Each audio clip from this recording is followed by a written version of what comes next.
I would love to lose 50 pounds. That'd be amazing. I have to do some work, though, for that. That means like working out and stuff. Yeah. And not drinking as much beer.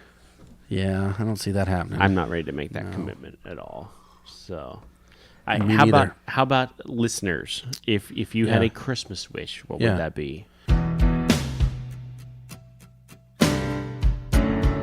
Inspired by the adventures of our nurses, therapists, and techs, A Beer with Atlas is the only healthcare traveling, craft beer drinking podcast. Each week, we'll open a few beers, talk about the brewery and the style of beer, and then dive into some research curated specifically for each episode. In the end, we hope each one sounds like a conversation you'd have with your friends while enjoying a few cold ones. Merry Christmas and welcome to a very special Christmas episode of A Beer with Atlas. I'm Rich. I'm Brian. And I don't forget our elf over here. Oh, and our elf Dolan. We never introduced Dolan. No. He's producer Dolan. That's right. I talk when it's important. There we go. Yes. So in the Christmas spirit, I don't know what this beer is. I just know that Mr. Steve Seitner here, who is very excitable, was very, very excited when he heard we were going to do this beer.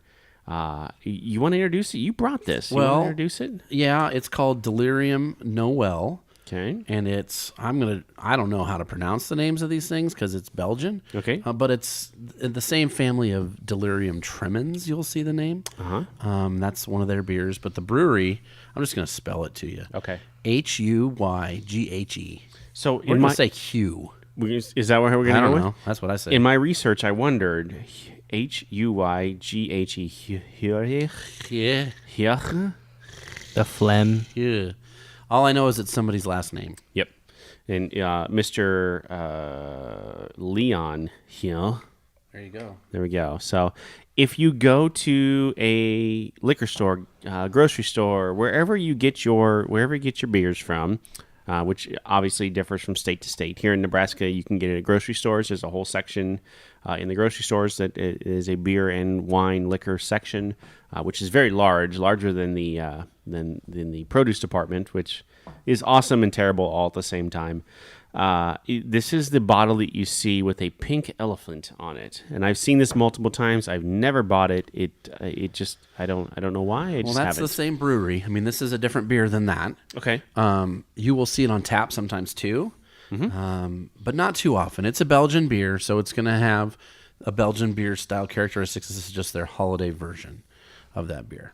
This smells nothing like we've ever had before. Like if you just smell it. Yeah. It doesn't smell like anything. Feel that bottle, too. It almost has a different feel to it, doesn't it? It feels like a crock. Yeah, And not like the a ceramic. Yes, not the bad shoe, more like the cooking crocks from back in the day. I agree. I'm not a fan of the crock. Like would your grandma or your great grandma would have had like the cooking crocks? Sure, for sure. Yeah. I think I don't know. This is the only beer I've ever seen. This brewery makes these that has that feeling to it. I mean, you could probably kill an elf with this. Oh, you can. That's a deadly weapon. Dang. Yeah. The other dang about this is it's 10%. Woo! And it's a sneaky 10%. And it's corked, which is super It was weird. corked. It was caged and corked, which is the Belgian tradition. That's what you call it on top, caged. That's what you would call it. Yep. Okay. Well, let's get into. Let's smell. We smelled it. I feel like we're doing a wine here. We smell it and then we swirl it. Swirl it. Yes. See it. See it. Oh, it has legs. It's caramel That's color. a caramely, and it tastes like caramel. It's a Belgian beer. There's no doubt. That is like nothing we've ever had before. Nope. I don't even know how to describe that. I'm going to have to take a couple more drinks. Yeah. I think this is too surprising. This is another one that'll definitely change as it warms up. It'll get sweeter. It's almost caramely, biscuity. There's no hop presence to it. It's not bitter or anything like that. No. But it's also not like fruity or anything. It's mostly bread is the best way I would describe it. Yeasty. I can't even describe the smell. Like the smell doesn't even...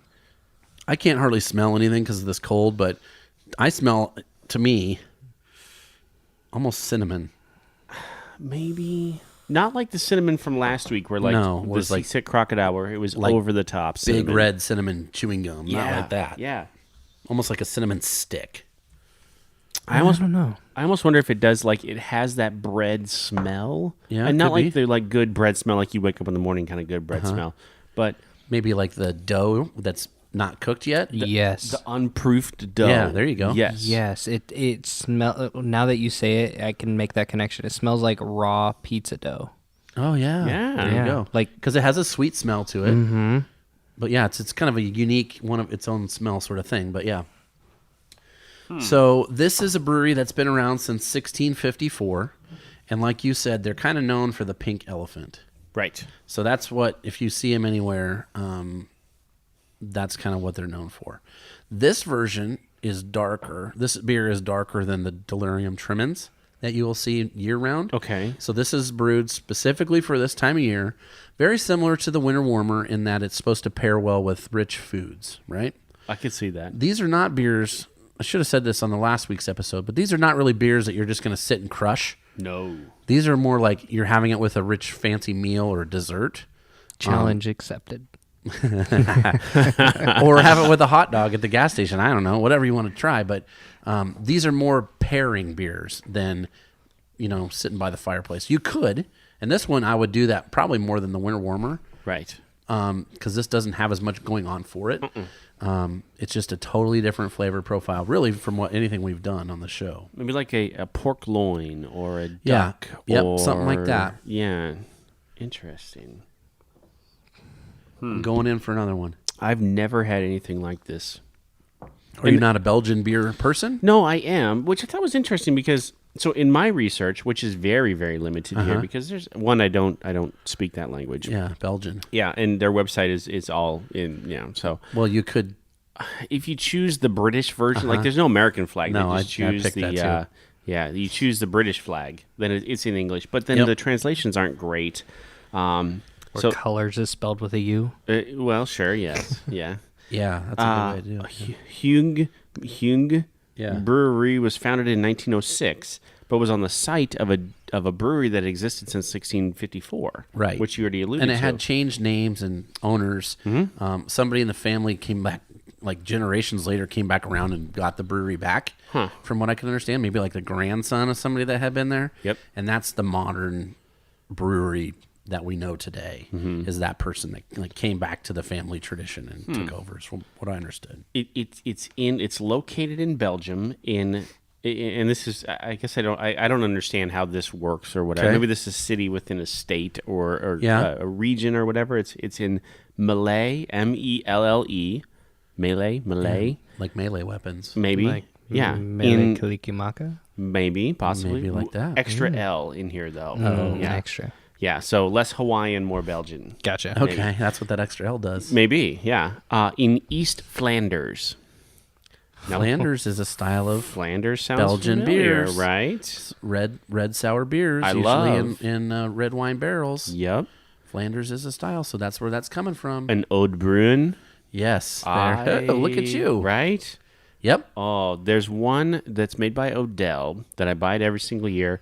I have 3 of them in my and a lot of some stout guys, right, have what do you call them? You call them verticals? Yeah, Is that vertical, right? yeah. Where you say like 2012, 2013, 2014. I have the past 3 Ode Bruins from Odell called the Medler. Oh yeah, I had. Yep. Oh, it's delicious.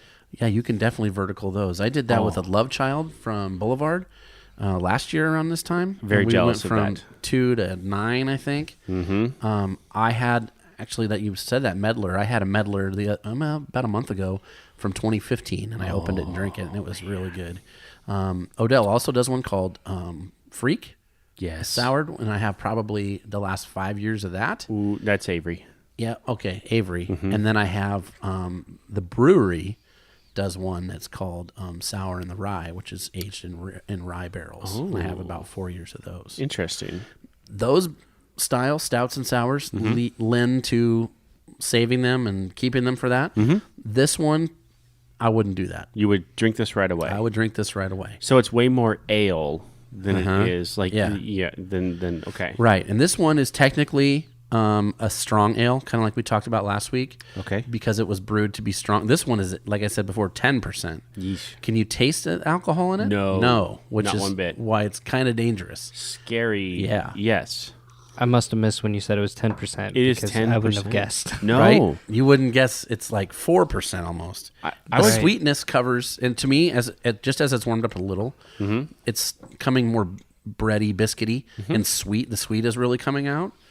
And I think it's kind of why they make them for this time of year. It is weird that, you get no alcohol burn of a 10% whatsoever on this. What they do say a strong ale should do is should kind of tickle your tongue a little bit. Like if you leave it sit there a little bit at the end of your tongue, you should get a little bit of that alcohol flavoring. There's other, if you can't find this one, which this is countrywide, you can get this even worldwide pretty much. There's 4 different ones I found that are in the area. Brother Thelonious is one that's made by like North Coast, I think, brewery. Yes. That one you see usually in 4-packs. That's really good. Same style. Avery has one called the Beast Grand Cru. Never had that. That's in a bomber. They'll have that one. It's got foil cap like this did. There's one from Chimay. It's another Belgian brewery. Had They that. make one called the Grand Reserve. It's has a blue label. And then there's another one. This is French. I can't say it. Tres Pistoles. And that's by Unibrow, which is up in like Montreal. 3 Pistols? 3 Pistols. There you go. So I speak a little Spanish. Maybe. I almost laughed and coughed at the same time, and I almost died. Strong ale should have a reddish hue to the malt color characteristic. Which Yes. it does. So a little bit red, mostly brown, and it should smell malty, caramely, or woody. Like sometime almost like, because a lot of these are aged in oak barrels, so sometimes you'll get that oak smell. That woody. Okay. There we go. So that's what the flavor characteristics would be. This would be good with like smoked foods, smoked sausage, Smoked turkey. that ham. sort of stuff. Like anything like that would be a good flavor pairing with this. Do we have any of that right now? If we did, I think Dolan got Well, into it's it. Christmas. We better be I having would that. hope so. Better Yeah. have something like that. This was only brewed in 2000 was the first year they made this. Really? Yeah, for this place. Wow. So it's obviously relatively new. It's like a drop in the bucket compared to 1654. Right. So this is at least as far as we could get it here, 2000. Okay. Now that doesn't say they hadn't made it before, and just was at the brewery or in that area, but we could get it here in the United States in 2000. And it says another characteristic of this style of beer, it should be, they call it spicy, but we're not talking like heat spice. We're talking like spiced flavors.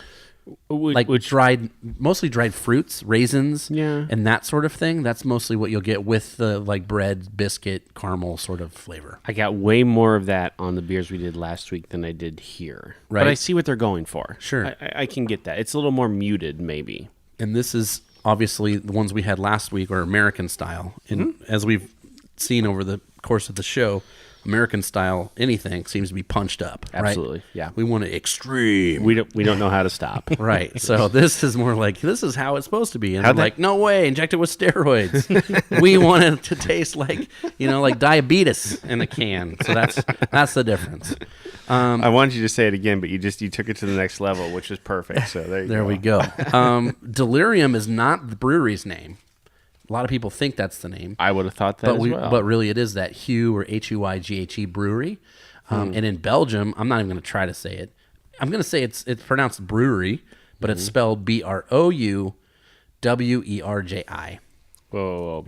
BROUWERJI. J. And then there's more, but that's just the first name. So that's saying brewery. Browergy. Yep. And then there's Mounterage, MOUNTERIJ. ERIJ. Mounterage, yes. Den, DEN, and then Apple, APPEL. So I'm guessing that says it's something like Mountain Brewery in Apple or of Apple. That's where this place is located. Okay. So that's the name of the brewery. Marketing didn't really exist in 1654 like we know it today. Well. So they just described the thing. Like where it is. Yeah, here's the brewery on the hill. They This wanted is what we people to call find it. Yeah. Oh, you know where the Apple Hill is? Yep, it's right up there. Well, that's where like tall tales came from. Like that was a form of marketing, right? Like, oh yeah, I've been to this thing, and it's exaggerating, right? Sure. What's this? Oh, what's the story? Oh boy, I got my mind blanked. It was the tales, something Canterbury Tales. Oh, okay, yeah. Something like that. It was like a pilgrimage site, and it was a big thing if you actually made it to that place. And that was a famous book way back in the day. Interesting. That's made me think of that. Okay. Delirium tremens. You know what it actually is? No. It's a medical term. Okay. And I think this is awesome before I tell you what it means. Yes. But I don't think you could do it nowadays. You could not name a brewery this anymore, Okay. or anything after it, because it's the medical term for basically when you're an alcoholic and you're withdrawing from alcohol. Oh. You have tremors. Uh-huh. So that's a delirium tremens, and that's the name of their most selling beer with the pink elephants. So I confuse this maybe if I drink too much coffee in the morning. Could this actually be the delirium tremens? Well, you could have the similar, but that's more like caffeine shakes. Okay. If you haven't had a beer yet and you have those same shakes, Generally, no. then maybe that is. But I think it's probably coffee. Caffeine shakes. Yeah. We usually call that ignitus shitus. Oh, okay. Latin over here. We went in Belgium and Latin and French. All right. So what was I going to? Oh yeah, okay. Pink elephants. That's what this is known for. I hope you had gotten to this because I want to know where this has come from. Well, a couple different things. Pink elephants, especially in the last 150 years, has been synonymous with just being hammered. So drunk, you're like hallucinating, right? And that's like, back in the day, that would have been one of the most exotic things to see for anyone, would have been an elephant. Okay. Right? And I wanted to think like, okay, as a kid growing up, there were two things that I knew about pink elephants. Okay. One of them was an actual elephant, and one was called a heffalump, and that was in Winnie the Pooh, Winnie the Pooh, right. 1971. Yes. 30 years before that, there was pink elephants, and they were on parade, and that was a little section of a movie called Dumbo, That's where my mind was. where Yeah. Dumbo and his friend Timothy Q. Mouse accidentally get intoxicated with champagne. Which is hilarious. Great scene. Yes. Can't do it anymore. No. Giving, childish, young animals alcohol is never great. Did they do that in the updated? No, but I have seen it, and I can tell you the difference. Okay. In the 1941 version, they get drunk accidentally on champagne, and they see pink elephants dancing around and all sorts of stuff. Holding each other's tails and whatever. Yeah, I remember And this. then they wake up in a tree, hungover. Who hasn't done that? And realize, holy crap, Dumbo can fly. That's how we got up here.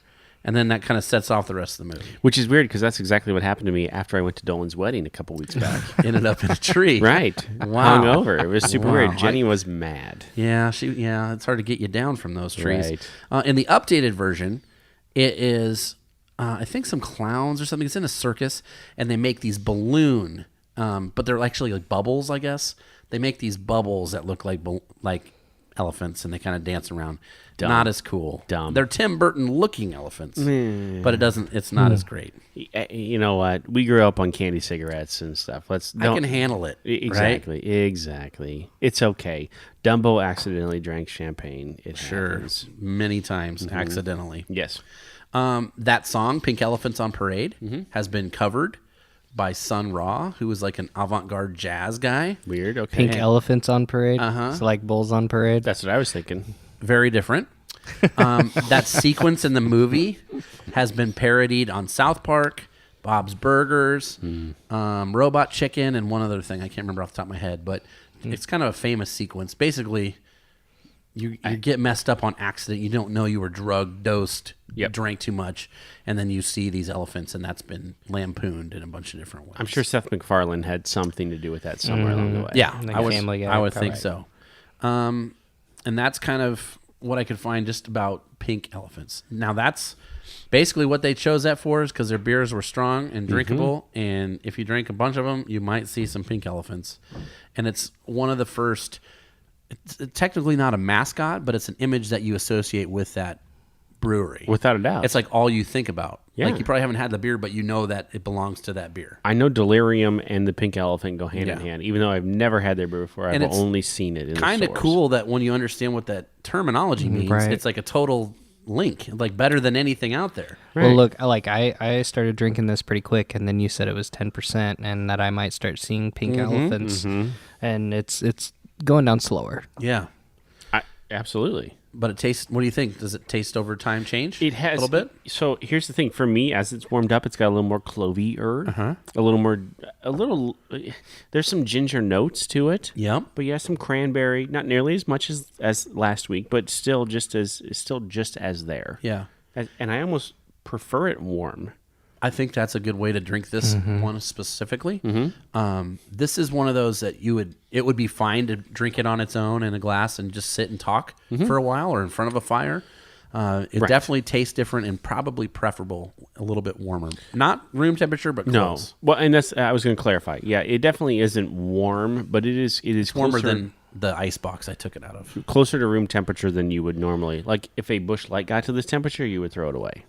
Well, you'd throw it away before you open it, hopefully. Well, Going back to the tingle on the tongue that you talked about, I kind of like that. Yeah. I kind of like it. Like sitting here, taking a drink, the tingle on the tongue, I let that sit. Yeah. I mean, drinking beer, it's supposed to be an experience, right? Yeah. And like an event. It's not just supposed to be crack open and hammer them and down. just hammer. I mean, that's a different style of beer, right? That's frat boy drinking. Keystone. You can do that. Tailgate drinking. All Keystone Light. Wedding reception drinking. Whatever. I did. Ironically, I did that at Dolan's wedding reception too. Right. So. So this is this is supposed to be like savored, and if you're not a spirits and whiskey, vodka sort of guy or gal, then you can definitely get into this sort of thing. I think that's an interesting kind of segue. There is, if you aren't a beer guy but you are a spirits guy, then this could be a decent introductory beer for you. This one would be good, and then honestly, any sort of barrel-aged imperial stout that's gonna like have some whiskey notes. The higher ABV. Yeah. Yep. Yeah. If you're used to drinking whiskey, then you might want to step into like a 16% stout, which most people would say no way, but it's closer to what you're used to. Some of those barrel aged stouts that we've had that like taste like straight whiskey. I love them. I love barrel-aged beers, and I don't like to drink whiskey. Just straight, I can't do it, but I love a barrel beer. Interesting. I like a good barrel aged tequila. Like a tequila lime goza. Like those. Oh boy, That speaks to you. When they age that on a tequila barrel, man, that's my jam. I just had a margarita goza not too long ago. You did? Yeah. I saw you posted that on Facebook there. Like, Yeah. why is this so good? Why does this taste like a margarita? It was more lemony, right? It was like, the little plastic lemons that you can get in the produce section. Oh, yeah, that have lemon the juice. lemon Yeah. juice. Yep. That's exactly how it was. A little sweeter, but yeah, you can definitely get the tequila notes too. Interesting. So the other thing I wanted to research with this, I was trying to keep it Christmas themed. Okay. And I was like, I don't know, what else? It's right in front of my face. White elephants. Oh, Yes. yes. Like, let's keep it up. Let's hear about white elephant, like gift exchange, right? Okay. So I wanted to figure out what that was all about. Yep. Where did that come from, that terminology? And I found out it's called different things in different parts of the country and the world. Okay. So the white elephant history is this. Basically, white elephants are kind of like albino in real life, or they're almost pink. Technically not a white elephant, but their coloration is different. There's some sort of genetic thing they're not a gray or a black elephant. Okay. So they do exist in the real world. And specifically where these were Asian elephants, Southeastern Asia, like Lumpur back in the day, Singapore area, Bangladesh, India, kind of we're getting into that area. If you were a rich monarch, the best way to show off your wealth was to have an actual white elephant like on your property. Oh. And that would show people, because they were so hard to come by, they were super expensive. But they're also in that area, in that region of the world, you couldn't put them into service. Okay. So they couldn't do any work. They couldn't like haul logs or bricks or whatever. So basically they were just opulence. You can't do anything with it except keep it alive and show it off. Nice. And that was the original terminology and meaning for a white elephant. Okay. So back in the day, you'll see these in newspapers for like political cartoons and that sort of stuff. Social commentary, you'll see white elephant terminology a lot. and it's usually for something that the government spent a lot of money on that isn't worth or it doesn't have the value of what the cost is. So you'll see that with like bridges, infrastructure things, dams, railroads, where they spend a ton of money, but most people don't see any value in that. Sure. They're like, why did that dam cost $250 million or whatever, right? They called that a white elephant back in the day. Okay. And then over time, that has changed into something that we see it as now, is this gift exchange. And that really stems from, well, let me backtrack one way. Another way it became popular and how it got introduced into the lexicon is P.T. Barnum wanted one. He wanted a white elephant. He wanted to show it off. Makes sense. And he bought one, and he got it, and it showed up, and it was not a white elephant. It had like either been painted or something. It was not what they said it was. Somebody whitewashed it. Right. White and so he was very disappointed. So that's one of the reasons disappointment was tied with a white elephant. Something that you thought you wanted, and then you got it, and you were like, oh, this sucks. Right? So that's where the meaning of it comes from for the game. Gotcha. That terminology came around the 1600s. It became popular in the 1800s because of Barnum's stuff here in the United States. In England, they called them a swap party. So a swap party would be like, hey, Dolan, Rich, a couple other guys, come to my house, bring 10 things from your house you don't want anymore. Okay. And put it in the pot. And at the end of the night, you'll leave with 10 other things that weren't yours or whatever. I would have guessed something different from like the 70s, but... that was 1870s, Oh, not 1970s. 1970s. Okay. Yeah, that's when you're trying to offload your wife for your... That might be after you drink a couple of these. Oh, gotcha. So yeah, different kind of swap party. Not that I would do that, or I was living in the 70s. but Right. There you go. What we heard about them, pop culture-wise. If you want to watch a fun movie called The Ice Storm, Oh. it is... Fun? Fun in like a really horribly depressing kind of way. Yeah, yes. that's true. Yeah. Anyway, continue. Another term kind of was bastardized from the English, which we like to do. Oh, Take we their love to do things that. and change it up. Oh, yes. We call it the Yankee swap. And that's in New England, and that's still what it's known as today. Oh. So we have a white elephant exchange here or whatever. Sometimes you'll even hear it pink elephant. Okay. But in New England states, you'll hear it as a Yankee swap. Yankee swap. And this is even worse. In the South, they call it a dirty Santa. So that's basically a gift exchange where you buy like the worst possible gift you can get for usually a set price. Yeah. And then you wrap it up and you give it in there, and then you draw numbers and pick it, and that's how it works. There's many, many versions of this. Versus like how many you can steal. Dirty Santa. Which isn't, the Bad Santa was the movie, but yes. Equally as bad and very dirty at the same time. Yeah. But there's lots of different ways you can do this game, and you can just look it up online. You can print out 50 different rules for if you wanted to do this, like on your unit or here in the office or whatever. Yep. But then I found some other names for it too. So I was going to write them down because I thought they were interesting. Okay. It's also became known as the Grinch game, Okay. Thieving Elves, Snatchy Christmas Rat, which sounds great, Cutthroat Christmas, Redneck Santa, Machiavellian Christmas, and the Kamikaze Gift Exchange. Oh, I like Kamikaze. That's So fun. those are all different versions. But those parties were happening in 1901. That was the first time it was noted, like in the newspaper. Wow. Like, hey, come to this church basement social, and we're having a swap party. We're having a dirty Santa party. We're having a dirty Santa party in the basement of the Baptist church. Be there, 1901. What was the swap party? That's swap again party. 1970s. There Yep. we go. So that was the first time it was in print in the United States that we could find.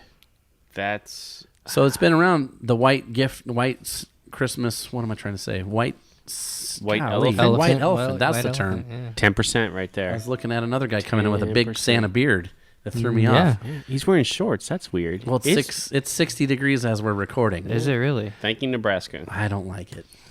That seems weird. Okay, guys. I don't have anything else as far as research, but what is the one thing that you want to get for Christmas this year? Oh boy. And this has to be like an actual, not like world peace or something dumb. It has to be something you can actually get and unwrap. Oh, you can't unwrap world peace? No? No. Oh, okay. All right. You know what? I don't want anything. I want Guitar Center. I was gonna say there's gonna be a pedal or something. Guitar Center gift cards. Yeah. Oh. Or some music store gift card. I have Gift cards are so boring. Be more specific than that. Sam, if you're listening, this is what Dolan really This is for you, a plug. I have a new bass setup, bass rig, Imagine that. and it involves a guitar amp. Okay. So I could use another guitar amp, Yeah, I'm sure you could. and I could use another bass. So oh boy. right. So I don't want anybody to buy the guitar amp or the bass Yeah, because you need to pick these out. He wants to pick it because out. I want to pick it out, and on top of that, I don't want to pay. In my mind, if I get the gift cards, that's like $100 off Sure. of my So payment. you're getting a deal. Right. Plus, you want to show off a Guitar Center on your fat licks, right? No. Oh, you don't? I don't like those people. Oh, No? you don't go there and play Stairway to Heaven and just No, leave? no. No stairway. No, listen, can't I've play gone there and Stairway. tested some things and left, but I go into the back acoustic room where no one can hear me.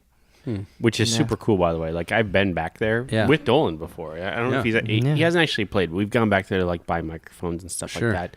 Super cool. Like, if I were into music, like, that's legit. Yeah. They've got guitars hanging on the walls. And there's a little room that you can just play in there, and yeah, I get interested in some of the new releases that come out and play some Christmas songs and There you go. Yeah. Rich, what about you? House of Secrets 92. House of Secrets 92. I don't even know what that's. First appearance of Swamp Thing. Oh, boy. 1971. I've wanted it for so long. It's too expensive. But I mean, if we're pie in the sky, Sure, why not? right? I mean, if it's like I unwrap the perfect gift, it's House of Secrets 92. Mid-grade. I don't need it to be perfect. You want to be able to read it. I want I want it graded. Oh, okay. Never mind. I don't even want to look at it. But here's the thing, like this, and Mike Combs and I have had this discussion about old baseball cards before. Sure. Like, and it applies to old comic books too. I think comic books and baseball cards should be loved, traded, enjoyed. Comic books should be read. Baseball cards should be played with. They should, that type of thing. Yeah. Like that's. So, House of Secrets 92 was released in 1971. It was a first appearance of Swamp Thing. Bernie Wrightson, who just passed away a couple of years ago, went on to do a number of different things, but did a ton of Swamp Thing too. It's one of those things where it's a cult following, but then it's like one of those characters that has been around forever. And it's horribly expensive, horribly expensive. Like I saw one today, graded. So in a grading scale of like 0.5 being like just as dog-eared as you could, torn up, missing pieces. 10 being absolutely perfect. Like they don't even grade in a 10. Like a 9.9 is the highest they go. Okay. You're lucky if you get a 9.8 for modern comics. Yeah. So uncirculated modern comics still get a 9.8. So if you're talking like a 4 for House of Secrets, you're still paying $800. Holy smokes. But I've wanted one for so long. So that's if that was my oh my gosh, this is the best Christmas ever, right there. I feel the same way about guitars. Like when I see somebody that just collects them, like I saw on YouTube, this guy had thousands of guitars in his room, and he never played them, and I was super sad. Right. Super sad. Like that needs to be That's like hoarding. Yeah. Yeah. Gotta share your toys. What about you? A 6-pack of beer. Doesn't even matter what kind. Just That doesn't matter. probably, I would say, I would get the new Ken Burns country music documentary on Blu-ray Ooh, because interesting. I loved watching it and I learned so much. But it's enough. It was so long. It was like almost 14 hours Oh wow. that I would not. I can't retain all that at one time, and I'd like to revisit it again. And his stuff is very hard to get. Like once it's done, it's like Disney Vault, but it's actually locked. Unlike the Disney where they keep bringing it back out. That's the only thing that keeps me going during the winter, because I love baseball so much, is MLB Network will rerun old Ken Burns baseball. Yeah. Oh my gosh. Yeah, he's had some amazing. I mean, that dude is seriously an American legend. Yes. For the stuff he's captured and documented and just put out there for people to find and watch and learn. Oh, I love it. Yep. It's like going to college when one of his documentaries comes out. You'll learn so much stuff. So much. The best thing I ever did with one of his was watch the one about Prohibition, and I drank a 6-pack of Budweiser while I watched it. That's really good. Speaking of Budweiser, this is an interesting little way to end this episode. The only I looked for my regular research on the brewery or whatever. I couldn't find anything. Mm-hmm. But I did find the very first beer that they brewed when he took them over in 1906. Okay. Can you guess the very first style of beer that they brewed in 1906 when he took over, when Leon took over this brewery again? Because on the can or on the bottle here it says since 1654. So like you said, there's some family tradition that goes back for him or whatever that they continue on with for this Leon guy. I feel like you want me to say Pilsner. So I'm going to say Pilsner. Pilsner is 100% correct. Yes. The most absolutely boring American style, just like simple beer, simple in flavor, but difficult to brew. Well, and you got to think though, that's a hundreds of year old version in Germany, which is close to Belgium, and it shows off your skill as a brewer. So it kind of makes sense too. I mean, we see it as unsexy, but it's really like an accomplishment to make a really good one. I remember there was some brewery, and Bobby told me this. Bobby Krause told me this story, like 3 years ago, that there was some brewery out east, and they were looking for a new head brewmaster. And it wasn't like how crazy you could get or how ridiculous you could get. It's, you brew me the cleanest Pilsner you could possibly get, and then you'll get the job. Because the Pilsners are so hard. Yeah. So we lost him. I think Dolan has to go to the bathroom. I think that's what it is. He might have just got hungry. Maybe. His lunchtime. Yeah. So brew us the cleanest possible Pilsner you can get, and you get the job. So the dude that brewed the cleanest Pilsner got the job. I mean that shows like commitment to like the actual skill of it, and I mean it makes sense. It's all about fundamentals. We talk about in sports all the time, right? Yep. And like Tim Duncan what was his nickname? The Big Fundamental. That was Tim Duncan's nickname? Really? Yeah, because he did everything fundamentally right. He was the only guy that shot off the backboard, like bank shots. Like nobody even does that anymore. And that was one of his claims to fame, is he just worked so hard on the small, normal things that the game came easily to him, and they won so many championships. Do you think that if there was no Kobe Bryant, that it would have been Tim Duncan's era? Well, it kind of was, because he won more than Kobe Bryant. He won 4 championships. But everybody talks about Kobe, though. Well, for other reasons, too. True. Also, Tim Duncan is, I mean, can you even picture his voice? No. He hardly ever gave an interview. No, right. I He couldn't didn't necessarily picture his face. He doesn't like to be in the limelight, and he's actually an assistant coach with the Spurs now. Is he? Yep, he came back, and he's under Pop, so they got their Christmas wish down there.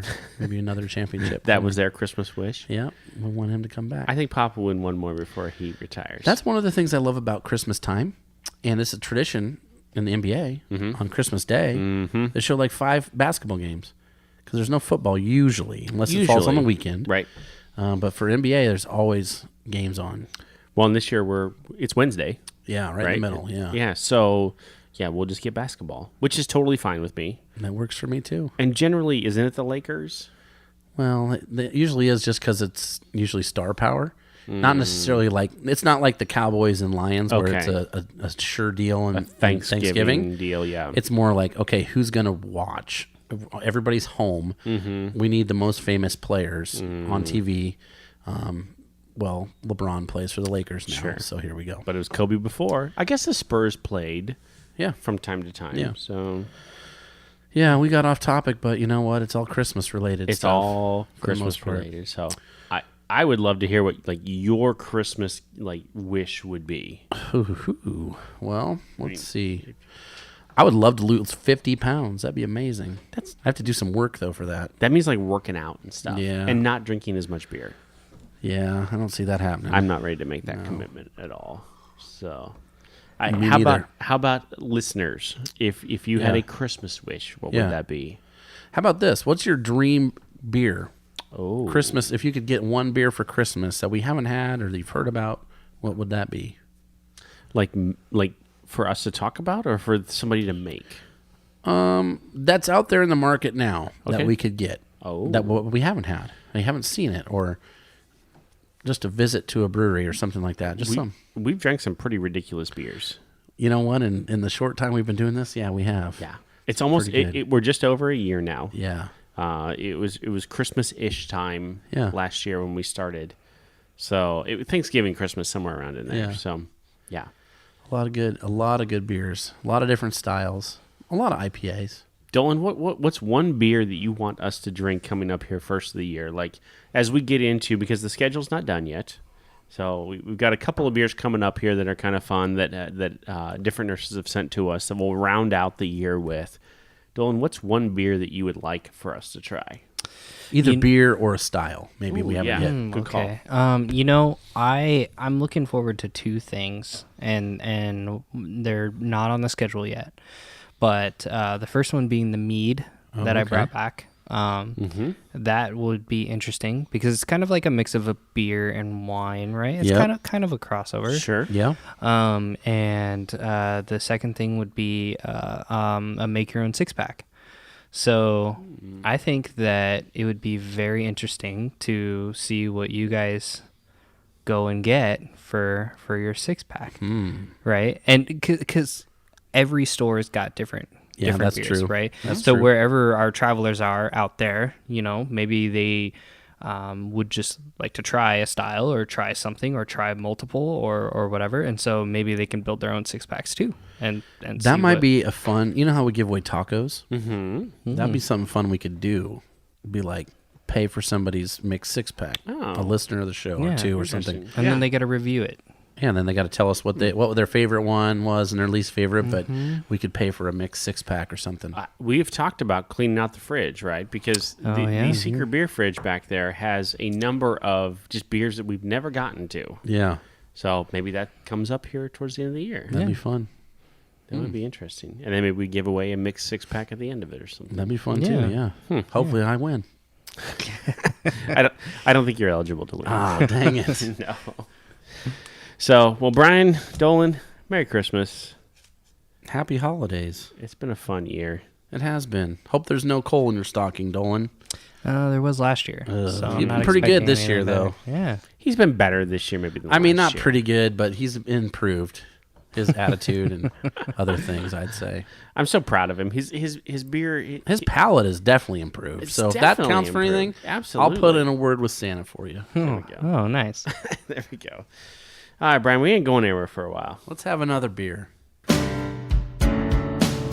Thank you for listening to A Beer with Atlas. Special thanks to our brand team for producing the show. Each episode of A Beer with Atlas is powered by Atlas MedStaff, an industry leader in travel healthcare staffing.